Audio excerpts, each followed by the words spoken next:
Bien, hermanos, desde hace varios domingos hemos venido estudiando el tema de la santificación y hemos podido comprobar la enorme importancia que tiene el tema de la santificación en la Escritura, la importancia que la Escritura otorga al tema de la santificación. Es importante aclarar que el pecador es justificado por medio de la fe, no por medio de la santificación.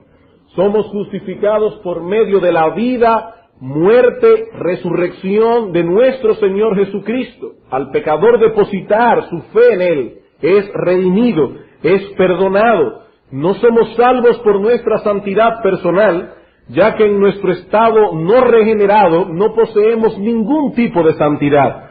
O sea que si Dios justificara al pecador por su santidad, entonces todos estaríamos irremisiblemente perdidos y condenados. Sin embargo, tan pronto somos justificados por medio de la fe, comienzan a manifestarse en nuestras vidas los frutos de una nueva vida en Cristo.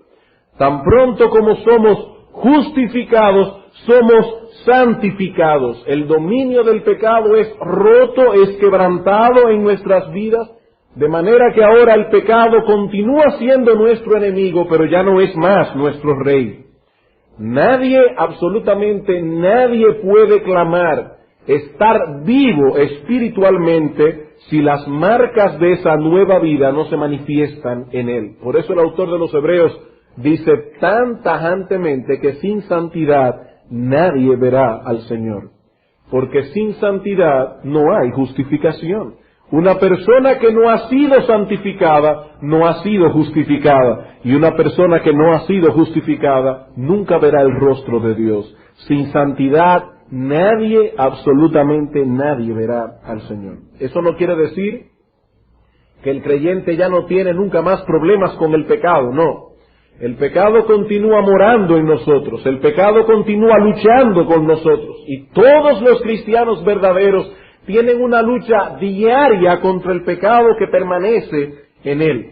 Así que si bien es cierto que hemos sido hechos partícipes de una obra de santificación inicial, obrada por Dios en nosotros desde el mismo momento de la conversión, también es cierto que aún nos encontramos en medio de un proceso de santificación. Nosotros estamos viviendo un proceso de santificación y en ese proceso el creyente es responsable de usar los medios que Dios ha diseñado para poder crecer en santidad. Vamos a suponer que alguno de ustedes, un joven de 17 años, decide que quiere ser médico. Usted quiere ser médico. ¿Qué debe hacer usted para poder llegar a ser médico? Usted tiene que usar los medios diseñados para poder llegar a esa meta. Usted va a tener que ir a la universidad. Usted va a tener que quemar muchas pestañas estudiando, usted va a tener que hacer mucha práctica en los hospitales, usted va a tener que usar todos esos medios que han sido diseñados para que usted pueda llegar a ser médico. Una persona que no use los medios para llegar a ser médico simplemente nunca en su vida llegará a ser médico. Es tan simple como eso. De la misma manera, un creyente que quiera crecer en santidad tiene que usar responsablemente los medios que han sido diseñados para crecer en santidad. Y es precisamente en ese punto que nosotros nos encontramos en esta serie sobre la santificación. Estamos en el punto de los medios que debe usar el creyente para poder crecer en santidad. Si somos creyentes, la santificación inicial se encuentra en nuestro pasado, cuando nos convertimos a Cristo. Nuestra santificación final se encuentra en el futuro, cuando lleguemos al cielo, tengamos cuerpos glorificados y nunca más tengamos problemas con el pecado. La santificación inicial en el pasado, la santificación final en el futuro, la santificación continua en el presente. Es ahí donde estamos ahora. Es en ese proceso de santificación que nos encontramos en este preciso momento. Y es por esa razón que nosotros vamos a dedicar la mayor parte de estos sermones para hablar de ese proceso de santificación y de los medios que el creyente debe usar para poder crecer en santidad. Y el plan de acción que vamos a seguir para estudiar esos medios de santificación que nosotros como creyente debemos usar con responsabilidad, será el de dividir dichos medios en dos grandes secciones. Vamos a dividir esos medios en dos grandes secciones. En primer lugar, veremos los medios corporativos de santificación, es decir, aquellos medios que fluyen a través de nuestra interacción con los hermanos de la iglesia. Y luego veremos los medios individuales de santificación, la lectura personal de la palabra de Dios, la oración del creyente, la mortificación del pecado. Volvamos al ejemplo del médico. Usted quiere estudiar medicina. Bueno, usted va a tener que usar medios corporativos y medios individuales. Usted va a tener que estudiar en su cuarto libros de medicina, esa es su responsabilidad. Usted va a tener que amanecer muchas veces estudiando en su habitación solo, pero por otro lado tendrá que ir a la universidad. Nosotros no podemos concebir a un individuo que se haga médico simplemente estudiando los tomos que se han escrito de medicina solo en su habitación. Por lo menos yo no me pondría en las manos de un médico así. Nosotros querríamos que ese individuo fuera a la universidad y usara los medios corporativos universitarios que se han diseñado para que una gente sea médico. Bueno, de la misma manera, para que un creyente pueda crecer en santidad, él va a tener que usar medios individuales, es decir, su lectura de la palabra, su vida de oración, mortificar el pecado, etcétera, pero también tendrá que usar medios corporativos, es decir, aquellos que ocurren en el contexto de la iglesia funcionando como tal. Quiero hacer la aclaración, para dar honra al que merece la honra, que ese esquema de dividir estos estudios así no es original mío. Yo estoy simplemente caminando en el terreno de otro hombre de Dios que ya predicó acerca de eso y él lo hizo de ese modo. Yo encontré que lo hizo tan bien y yo no puedo hacerlo mejor, que por esa razón estamos caminando en el mismo trillo que él caminó. O sea que no es original esa división y creo que es una división pertinente. Y en el estudio de hoy, de la mañana, nosotros comenzaremos tratando con los medios corporativos de santificación. Y lo que intentaremos probar es, pongan atención a este punto porque es el centro de todo el sermón, lo que intentaremos probar es que la Escritura no reconoce en ningún lugar una vida solitaria y aislada de santidad. La Escritura no reconoce en ningún lugar una vida solitaria y aislada de santidad. Es decir, una especie de santidad, hágalo usted mismo. No, la Biblia no reconoce eso. Yo no sé cuántos de ustedes están familiarizados con la frase el sueño americano, pero todos los americanos sueñan con esta historia del individuo pobre, que viene sin ningún tipo de trasfondo, sin ayuda de nadie, solitario, que comenzó de abajo, puso un negocito y finalmente terminó millonario. Y a los americanos les fascina ver ese tipo de historias. El hombre solo que luchó contra todos los infortunios y llegó a triunfar en la vida. Hermanos, en el cristianismo no existe el sueño americano. En el cristianismo nosotros necesitamos de los otros cristianos.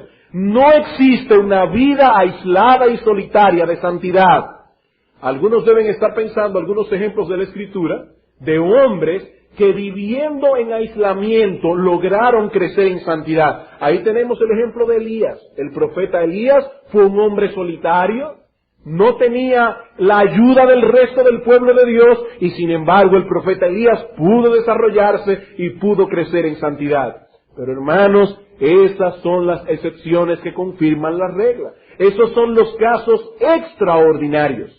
Y como aquí ninguno de nosotros somos profetas en el sentido oficial de la palabra, y creo que pocos de nosotros podríamos compararnos con Elías, entonces nosotros hacemos bien en atender a los medios ordinarios que Dios usa para la santificación de todos los cristianos, de los cristianos comunes y corrientes. Hacemos bien en prestar atención a esos medios, y lo primero que vamos a ver son los medios corporativos de santificación, aquellos que fluyen en el contexto de nuestra interacción con el pueblo de Dios.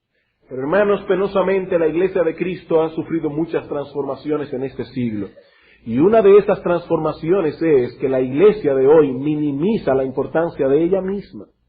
La Iglesia tiende a minimizar la importancia de ella misma en el contexto de la vida del cristiano.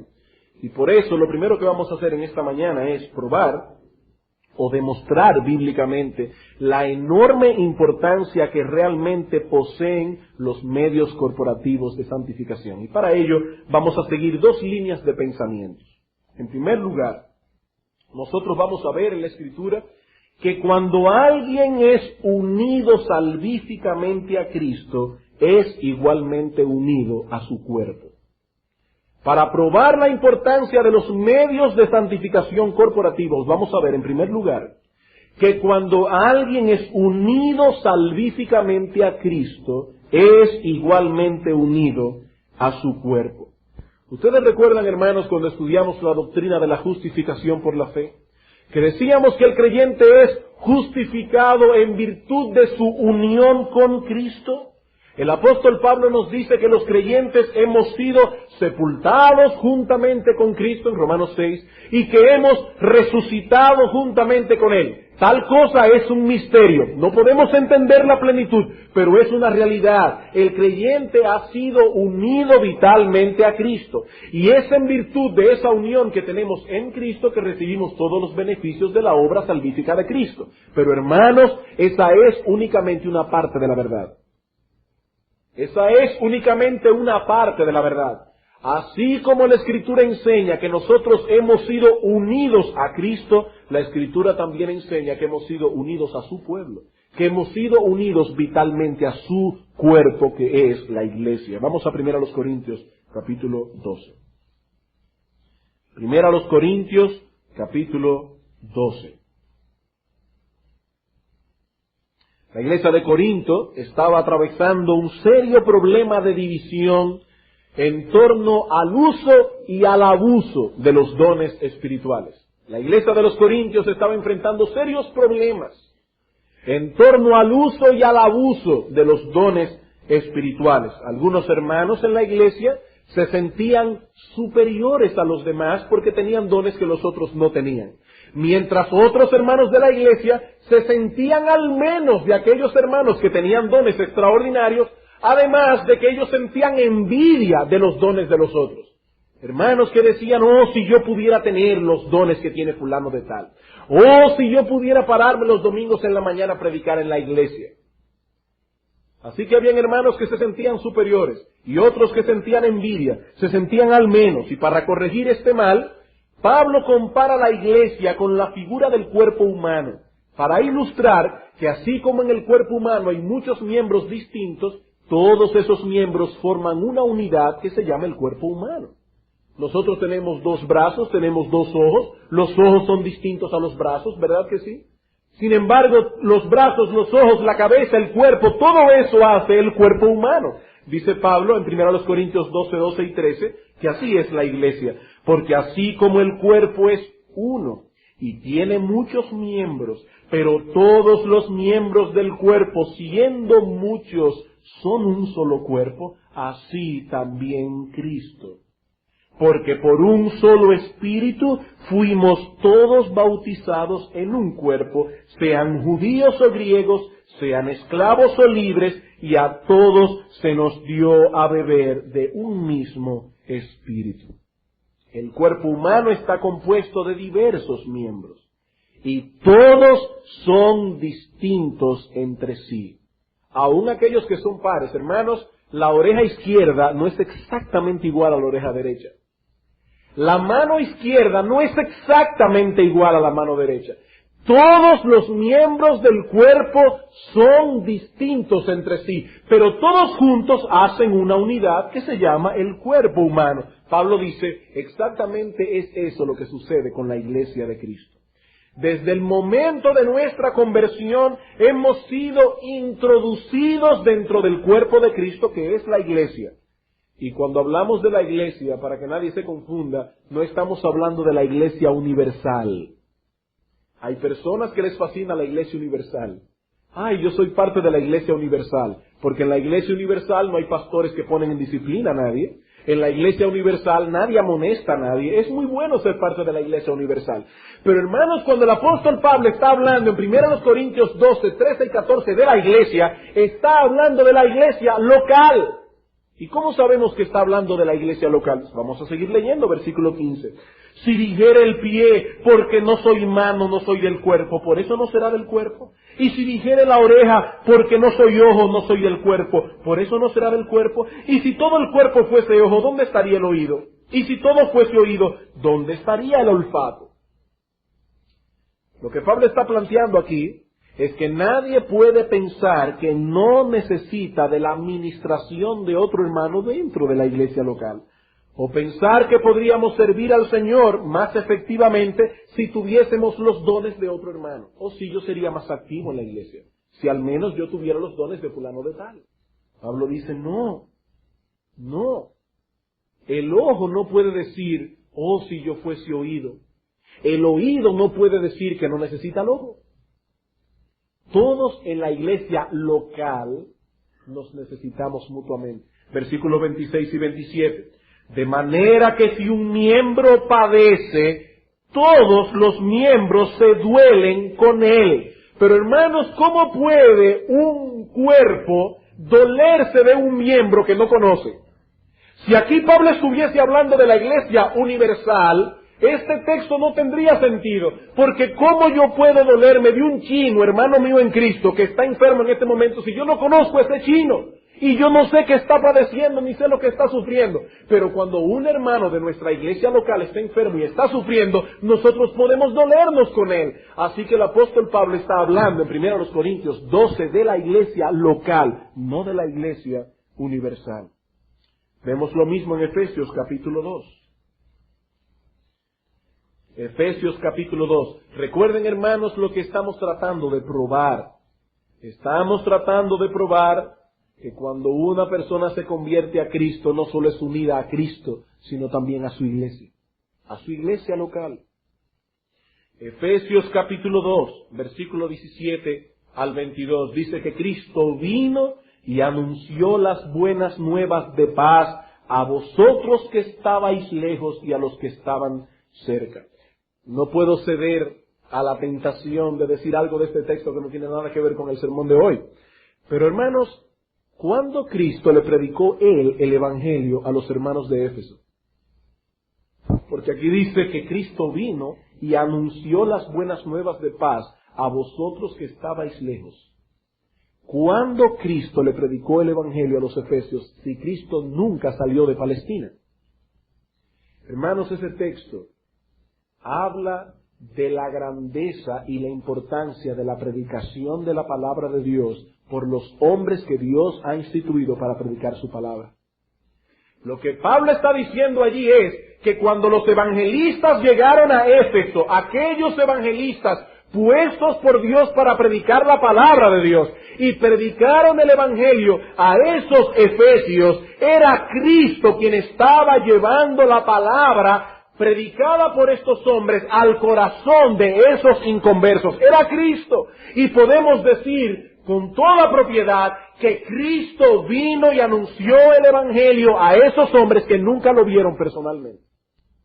¿Cuánta honra ha puesto Dios en la predicación pública de la palabra? Pero sigamos leyendo, porque por medio de Él, los unos y los otros tenemos entrada por un mismo Espíritu al Padre. Así que ya no sois extranjeros ni advenedizos, sino conciudadanos de los santos y miembros de la familia de Dios, edificados sobre el fundamento de los apóstoles y profetas, siendo la principal piedra del ángulo Jesucristo mismo, en quien todo el edificio, bien coordinado, va creciendo para ser un templo santo en el Señor, en quien vosotros también sois juntamente edificados para morada de Dios en el Espíritu. Es decir, que así como la Escritura enseña que cada creyente individual es templo del Espíritu Santo, este texto también enseña que todos los creyentes juntos son un templo del Señor. Todos los cristianos unidos por el vínculo del Espíritu Santo. Por eso es que en 1 Corintios capítulo 3, versículo 16, Pablo dice, ¿o no sabéis que vosotros sois templos del Espíritu de Dios? Y que si alguno destruyere el templo de Dios, Dios lo destruirá a él. Si ustedes leen 1 Corintios capítulo 3, se van a dar cuenta que Pablo no está hablando allí del creyente individual. Algunas personas usan ese texto para decir, ves, por eso es que nosotros debemos cuidar nuestro cuerpo, porque nuestro cuerpo es templo del Espíritu Santo. Y si alguno destruye el templo del Espíritu, Dios lo destruirá a él. Hermanos, ese pensamiento es verdadero, pero está basado en un texto equivocado.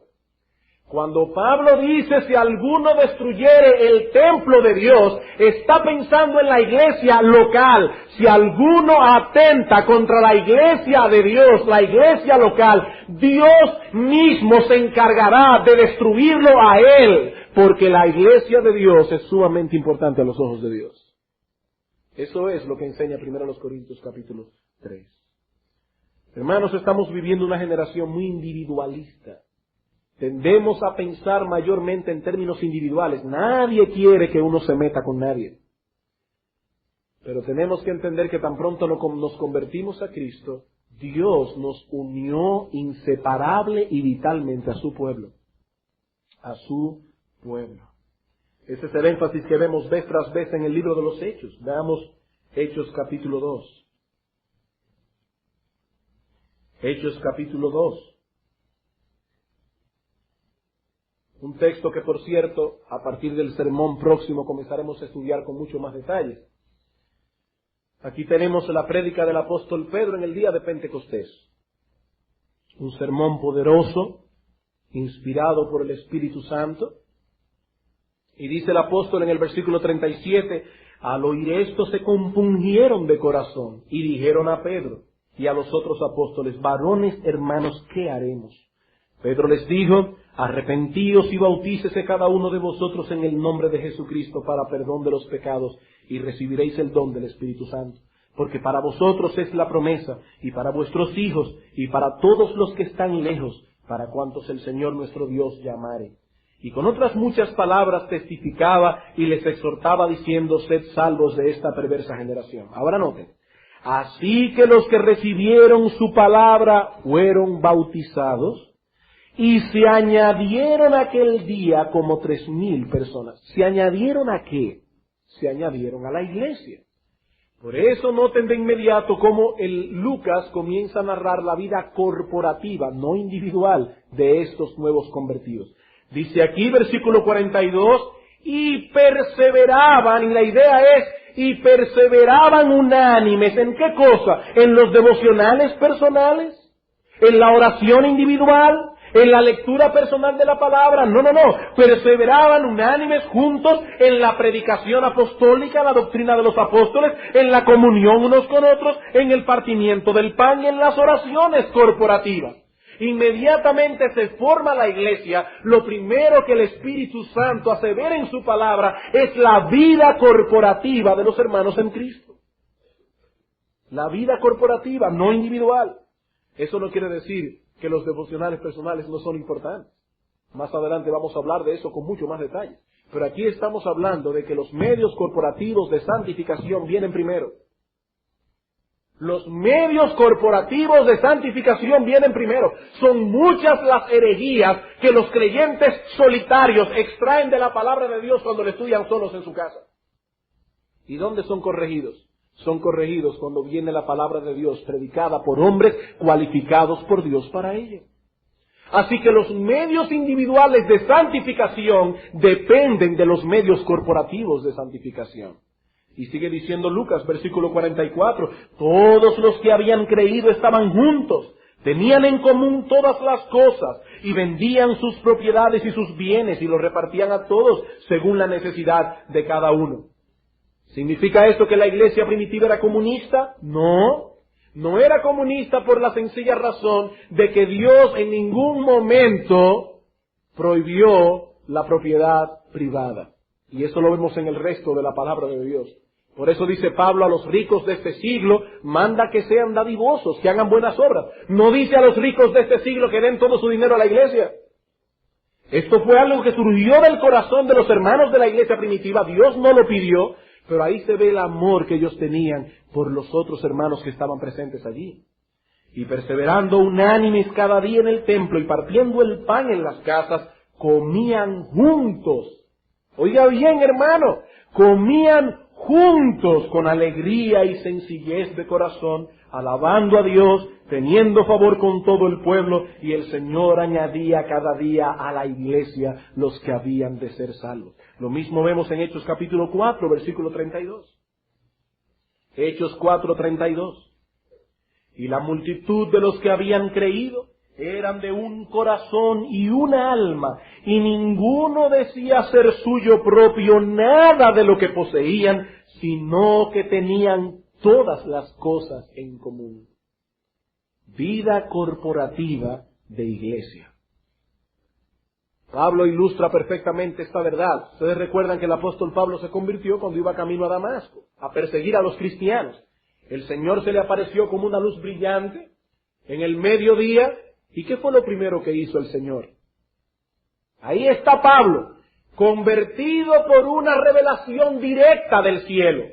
¿Qué fue lo primero que hizo el Señor con ese hombre? ¿Sabe lo primero que hizo? Lo puso en contacto con la iglesia del Señor. Pablo tuvo que llegar a Damasco y Cristo le dijo a Ananías que fuera donde Pablo para que recibiera la vista y para que le dijera a Pablo lo que él tenía que hacer. Y yo me pregunto, ¿acaso no tenía Cristo poder para quitarle a Pablo la ceguera que tenía? ¿Acaso no tenía Cristo poder para revelarle a Pablo lo que él debía hacer? Sí, Cristo tenía poder, pero Cristo quería enseñarle a ese hombre que él no iba a ser un Superman cristiano, que él dependía de los otros miembros de la iglesia, y para ello usó a un creyente llamado Ananías, que no aparece en ningún otro lugar de la palabra de Dios. Un simple hermanito de la iglesia fue enviado a decirle al gran apóstol Pablo lo que él tenía que hacer.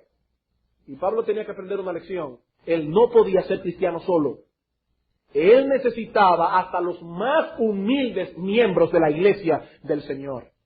Y hermanos, déjenme decirle algo, aún nosotros los pastores de la iglesia necesitamos a cada hermano de la iglesia local. Y tenemos que aprender de ustedes. Y tenemos que recibir cualquier consejo que se nos pueda dar en un momento dado. Y tenemos que ser humildes para aprender de cualquier persona, porque aquí nadie, absolutamente nadie es autosuficiente. Nadie. Nosotros nos necesitamos. Nos necesitamos. Todos los miembros del cuerpo. Vean Hechos 11:24, un texto para mí fantástico en este contexto. Hechos 11:24. Dice aquí, hablando de Bernabé, que era varón bueno, lleno del Espíritu Santo, y una gran multitud fue agregada al Señor. Qué interesante.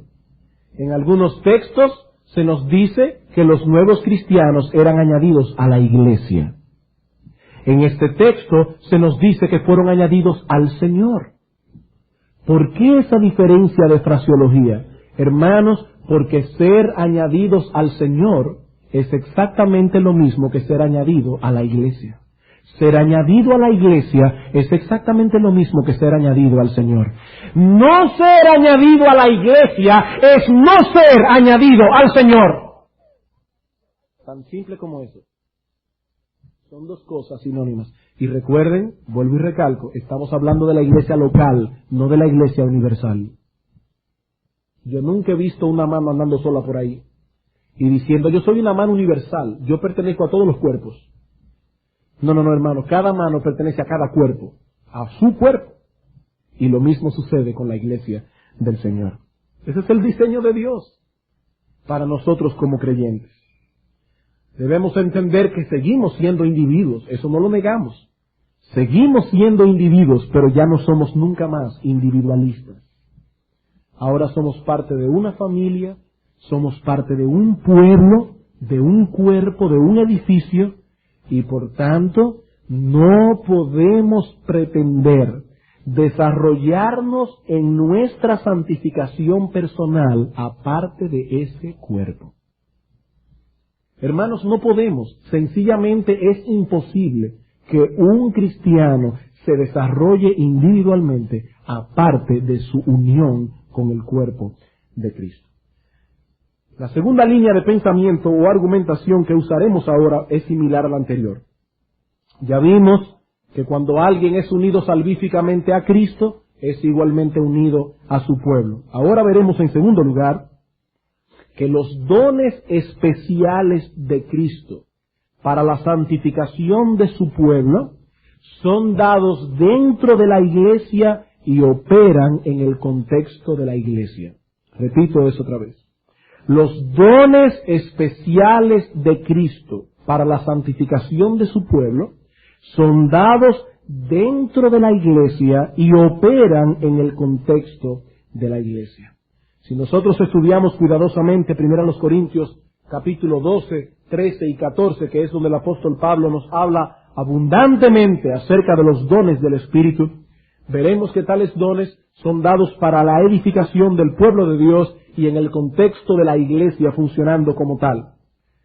No es nuestro interés ahora considerar el tema de los dones del Espíritu con amplitud, cuáles eran permanentes, cuáles eran solos para la iglesia primitiva. El Nuevo Testamento abunda en textos que demuestra que hubieron en la iglesia primitiva algunos dones extraordinarios que estuvieron vigentes hasta que el Nuevo Testamento fuese completado. Los dones de lenguas, de sanidad, de hacer milagros, etcétera, son dones extraordinarios que estuvieron vigentes en la iglesia primitiva. Tan pronto el Nuevo Testamento fue completado, tales dones que llegaron a ser inoperantes. Si alguien aquí tiene dudas con respecto a ese tema, yo les recomiendo con toda confianza el libro Los Carismáticos del pastor John MacArthur, está en español, y también el libro Señales de los Apóstoles del pastor Walter Chantry, que también está en español, si tiene dudas con respecto al tema. No es nuestro interés ampliar eso ahora. Lo que estamos tratando de probar aquí es que tales dones, los cuales son eminentemente necesarios en el proceso de nuestra santificación, son dados dentro de la iglesia y operan en el contexto de la iglesia funcionando como tal. 1 Corintios capítulo 14. 1 Corintios capítulo 14. Recuerden que esos capítulos de 1 Corintios hablan más que ningún otro texto de la palabra de Dios sobre los dones espirituales. ¿Y qué dice Pablo en esos capítulos? 1 Corintios 14, 23. Si pues toda la iglesia se reúne en un solo lugar y todos hablan en lenguas y entran indoctos o incrédulos, ¿no dirán que estáis locos? Cuando Pablo dice aquí toda la iglesia, ¿se refiere a toda la iglesia universal? Habría que buscar un lugar muy grande para eso. Pablo está hablando de la iglesia local y Pablo dice, si pues toda la iglesia se reúne en un solo lugar y en ese lugar de reunión ponen en operación los dones en el contexto de la iglesia. Versículo 26. ¿Qué hay pues, hermanos? Cuando os reunís, noten bien, hermanos, cuando os reunís, no en tu habitación solo, cuando os reunís, cada uno de vosotros tiene salmo, tiene doctrina, tiene lengua, revelación, interpretación, hágase todo para edificación. Versículo 31. Porque podéis profetizar todos uno por uno para que todos aprendan y todos sean exhortados. Y los espíritus de los profetas están sujetos a los profetas, pues Dios no es Dios de confusión, sino de paz. Como en todas las iglesias de los santos, vuestras mujeres callen en las congregaciones. Está hablando de la iglesia. Porque no les es permitido hablar, sino que estén sujetas como también la ley lo dice. Hermanos, ¿en qué contexto deben desarrollarse los dones espirituales? En el contexto de la iglesia reunida como cuerpo, de la iglesia funcionando como tal. Otro texto clave es Efesios capítulo 4. Efesios capítulo 4.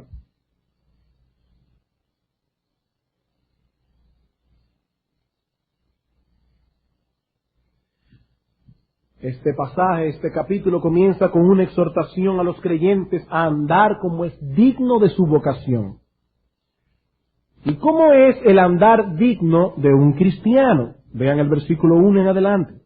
Yo pues, preso en el Señor, os ruego que andéis como es digno de la vocación con que fuisteis llamados, con toda humildad y mansedumbre, soportándoos con paciencia los unos a los otros en amor, solícitos en guardar la unidad del Espíritu en el vínculo de la paz, un cuerpo, un espíritu, como fuisteis también llamados en una misma esperanza de vuestra vocación, un Señor, una fe, un bautismo, un Dios y Padre de todos, el cual es sobre todos y por todos y en todos. ¿De qué está hablando Pablo? Ahora está hablando que el andar digno de un creyente individual es vivir en armonía con el resto del cuerpo. ¿Cómo es el andar digno de un creyente? En toda humildad, en unidad, soportándose los unos a los otros en amor. Ese es el andar digno de un creyente.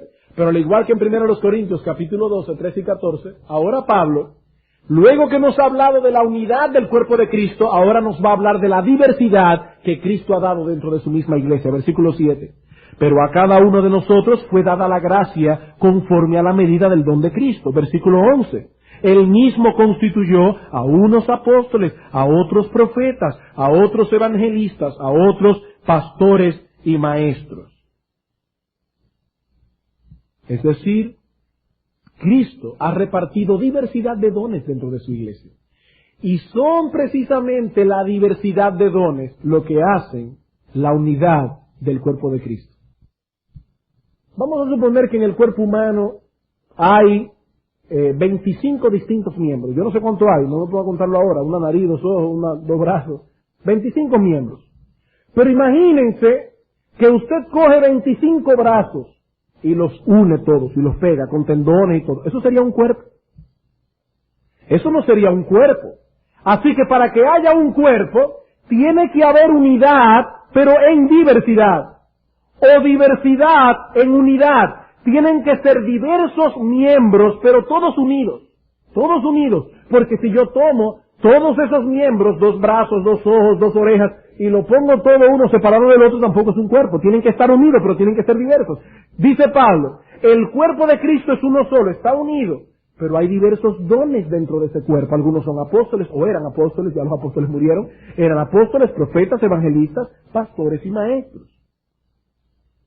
No existe en ese texto ni una pizca de individualismo. ¿Cuál es el propósito de esos dones? Versículo 12. A fin de perfeccionar a los santos para la obra del ministerio, para la edificación del cuerpo de Cristo, hasta que todos lleguemos a la unidad de la fe y del conocimiento del Hijo de Dios, a un varón perfecto, a la medida de la estatura de la plenitud de Cristo, para que ya no seamos niños fluctuantes, llevados por doquiera de todo viento de doctrina, por estratagemas de hombres que para engañar emplean con astucia las artimañas del error, sino que siguiendo la verdad en amor, crezcamos en todo en aquel que es la cabeza, esto es Cristo, de quien todo el cuerpo, bien concertado y unido entre sí, por todas las coyunturas que se ayudan mutuamente, según la actividad propia de cada miembro, recibe su crecimiento para ir edificándose en amor. Hermanos, ¿para qué Cristo ha repartido dones en su iglesia? Con el propósito de que tales dones contribuyan al perfeccionamiento de los suyos. Esos dones son necesarios en el proceso de nuestra santificación personal. ¿Cómo crece cada miembro? El crecimiento de cada miembro del cuerpo ocurre cuando todos los beneficios de los dones de otros son recibidos por nosotros. Vean el versículo 16. Todo el cuerpo bien concertado y unido entre sí por todas las coyunturas que se ayudan mutuamente. Los apóstoles y profetas fueron usados por el Señor para poner el fundamento, la zapata sobre la cual debía ser edificada la iglesia. Esa zapata ya fue terminada cuando todo el Nuevo Testamento fue escrito. Luego tenemos a los evangelistas y a los pastores y maestros, los cuales se encargan de ministrar la palabra que ya fue revelada por medio de los apóstoles y profetas. Y todo esto ocurre en el contexto de la iglesia funcionando como tal. Los hermanos son edificados por los pastores, de modo que puedan ellos a su vez contribuir al fortalecimiento y al crecimiento de los otros hermanos. Si alguien se coloca a sí mismo voluntariamente fuera del contexto de una iglesia local funcionando como tal, está perdiéndose de los beneficios, de los dones que Cristo ha otorgado a su iglesia, precisamente porque el propósito de ellos es que podamos crecer en gracia y madurar espiritualmente. Si alguien se coloca voluntariamente fuera de ese contexto, hermano, te estás perdiendo la bendición de ser edificado por el cuerpo de Cristo. Bien, hermanos, para concluir, no para terminar, dije para concluir, son dos cosas diferentes. Para concluir, vamos a extraer ahora dos ideas que debemos grabar en nuestras conciencias a la luz de todo lo expuesto anteriormente. Ya vimos lo doctrinal, la verdad creo que ha sido probada, pero ¿cómo me afecta a mí eso personalmente? ¿Cuáles son los beneficios que debemos extraer en una forma práctica de todo esto que acabamos de explicar? En primer lugar, vamos a ver dos cosas solamente. En primer lugar, podemos decir, a la luz de todo esto que hemos visto, que nadie, absolutamente nadie, puede estar bíblicamente preocupado por su santificación personal si es al mismo tiempo indiferente hacia la iglesia de Cristo. Noten lo que estamos diciendo y lo que no estamos diciendo. No queremos decir que si una persona es indiferente hacia la iglesia del Señor, tal persona no posee ninguna preocupación en lo que respecta a su santidad personal. No, eso no es lo que hemos dicho. Eso no es lo que hemos dicho. Lo que estamos diciendo es que una persona que es indiferente hacia la iglesia no puede poseer al mismo tiempo una preocupación bíblica por su santificación personal. Déjenme ilustrarlo de esta manera. Hay personas que están preocupadas por su salud, viven preocupados por su salud, son hipocondríacos. Cuando un amigo le dice, oye, me duele por aquí, ya él comienza a dolerle por aquí. Son personas que viven preocupados por su salud. Sin embargo, son personas que no están inteligentemente preocupados por su salud. Son personas que no están médicamente preocupados por su salud. No conservan una dieta balanceada, no le dan al cuerpo el descanso que necesita, no toman vacaciones, no hacen ejercicio, pero están preocupados por su salud. O imagínese un individuo que tiene una úlcera, ya a punto de ser una úlcera sangrante, y un amigo le dice que lo mejor para la úlcera es tomar trementina. Ese individuo está tan preocupado por su salud que va y se toma la trementina. ¿Qué va a hacer la trementina? Que le va a terminar de destruir el estómago. Él está preocupado por su salud, pero no está inteligentemente preocupado por ella, no está médicamente preocupado. Pues de la misma manera, hay creyentes verdaderos que están genuinamente preocupados por su santificación personal. De hecho, podemos irnos más lejos y decir que si usted no está preocupado por su santificación personal, usted no es cristiano. Si usted no está preocupado y luchando en su interior porque quiere ser santo en cierto grado, tiene cierta preocupación por su santidad, usted puede estar seguro de que usted no posee vida espiritual. Todo creyente verdadero está en algún grado preocupado por su santificación personal. Pero si usted es indiferente hacia la iglesia local, usted no está bíblicamente preocupado. Si usted es indiferente hacia la iglesia local, usted no está inteligentemente preocupado por su santificación personal. Dios ha dicho que su iglesia juega un papel de suprema importancia en el desarrollo y crecimiento de los suyos. Ese es el medio primordial que Dios ha diseñado para que crezcamos en santidad. Los pastores enseñando la palabra de Dios, pastoreando a cada hermano, domingo tras domingo, ejerciendo la disciplina bíblica, los hermanos poniendo sus dones en operación para el beneficio de los otros, etc. Si un creyente no se beneficia de tales cosas, podemos afirmar que tal persona no está bíblicamente preocupada por su santificación. ¿Y qué significa ser indiferente hacia la iglesia local? Bueno, vamos a ver lo que no es, lo contrario, lo que no es ser indiferente. Lo que queremos decir es que todo creyente verdadero debe estar dispuesto a comprometerse con la membresía de una iglesia local con todo lo que esto implica. Eso es sencillamente lo que estamos diciendo. que todo creyente que está bíblicamente preocupado por su santificación personal debe procurar la membresía de una iglesia local con todo lo que esto implica, no simplemente ser miembro, es estar dispuesto a someterse al ministerio pastoral de dicha iglesia, dispuesto a poner sus dones en operación para el beneficio de los miembros de dicho cuerpo, dispuesto a sostener en todo sentido el ministerio de esa iglesia, asistencia fiel a cada culto, asistencia a los cultos de oración. Es a eso que estamos refiriéndonos, hermanos. No es otra cosa. Asistencia fiel a cada cosa que la iglesia hace. Los cultos de los domingos, mañana y tarde, los cultos de oración, sosteniendo al cuerpo de Cristo con mi participación en el cuerpo. Ningún creyente que no esté haciendo eso puede decir que está bíblicamente preocupado por su santificación personal. No lo está. No lo está. Hermano, si no estás dispuesto a comprometerte con el pueblo de Dios, a sufrir con ellos, a gozarte con ellos, a adorar con ellos, a cuidar a otros, a dejarte cuidar por otros. Si no estás dispuesto a ello, no puedes afirmar que estás bíblicamente ni inteligentemente interesado en tu santificación personal. No lo estás. ¿Tú estás menospreciando el medio que Dios ha diseñado para ello? Segundo principio que podemos extraer de todo lo que hemos visto. Nadie puede afirmar que está bíblicamente preocupado por la santificación de otros si manifiesta indiferencia hacia la iglesia local.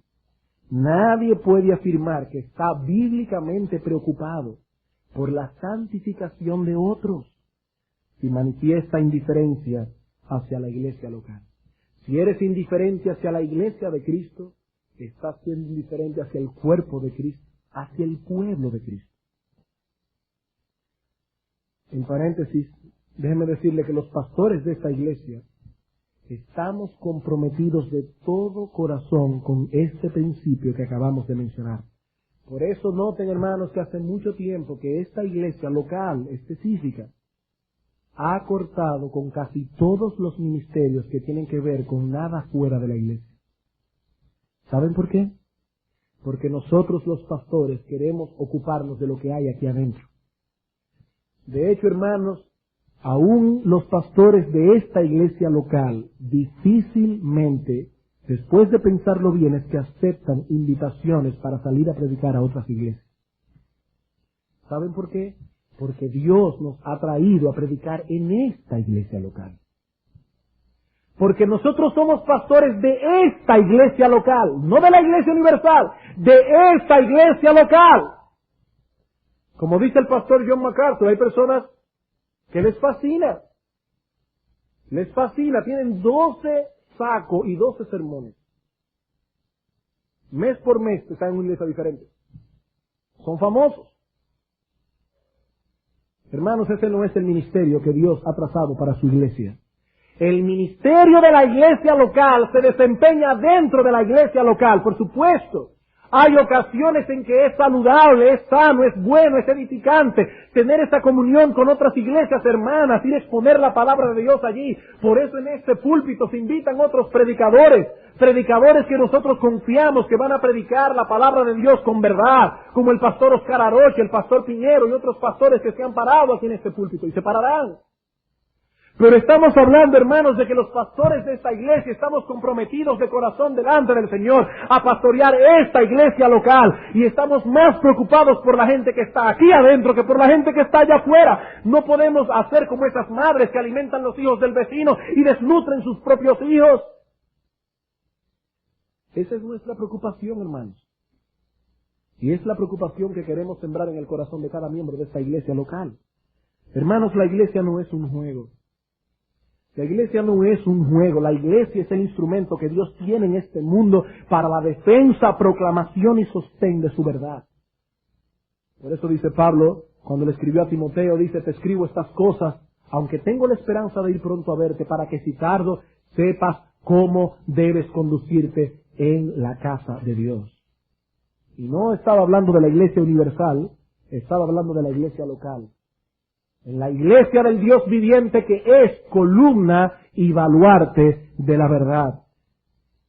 Y hay un texto en los Salmos que es hermoso. Dice el Salmo 87:2: ama Jehová las puertas de Sión más que todas las moradas de Jacob. Hermanos, Dios ama más ver a su pueblo congregado. Dios ama más las puertas de Sión que la morada de cada uno de los miembros de su pueblo individualmente. Dios ama más las puertas de Sión que las moradas de Jacob. Dios se glorifica en su pueblo. Dios manifiesta su gloria en una forma inigual dentro de su pueblo reunido como cuerpo. Y un creyente que pierde ese beneficio no puede crecer en santidad personal.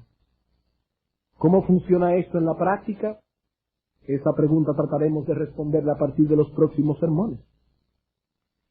Por ahora era nuestra intención únicamente la de establecer en vuestras mentes la enorme importancia de los medios corporativos de santificación. Aquellos medios que se desarrollan en el contexto de nuestra interacción con el pueblo de Dios. Si el Espíritu Santo ha podido grabar esa verdad en vuestras conciencias, entonces, hermanos, habremos cumplido con nuestro cometido de hoy. Vamos a orar. Qué enorme privilegio, Señor, tú nos has dado, no solamente de ser tus hijos, no solamente de tener la hermosa esperanza de que algún día veremos a nuestro Redentor cara a cara, no solo tener la esperanza de ir al reino de los cielos, a la morada tuya, sino también, Padre, de pertenecer a este glorioso cuerpo de la Iglesia de Cristo. Qué enorme privilegio para cada uno de nosotros que somos miembros del cuerpo del Señor, miembros de su pueblo, de aquellos a quien el Señor ha redimido para alabanza de su gloria. Ahora, Padre, grave estas verdades en nuestros corazones. Hay miembros de este cuerpo local de creyentes que están siendo indiferentes hacia tu pueblo. Queremos suplicarte, Padre, que tu Espíritu Santo levante sus conciencias en esta mañana y los redarguya de pecado. Y a todos nosotros, oh Dios, que pongamos más empeño en poner en operación los dones que tú nos has dado para el beneficio y la edificación de tu pueblo. Tráenos, oh Señor, en esta tarde, con un corazón abierto, a seguir escuchando tu palabra. Sé con nosotros ahora, oh Señor, te lo suplicamos en el nombre de Jesucristo. Amén.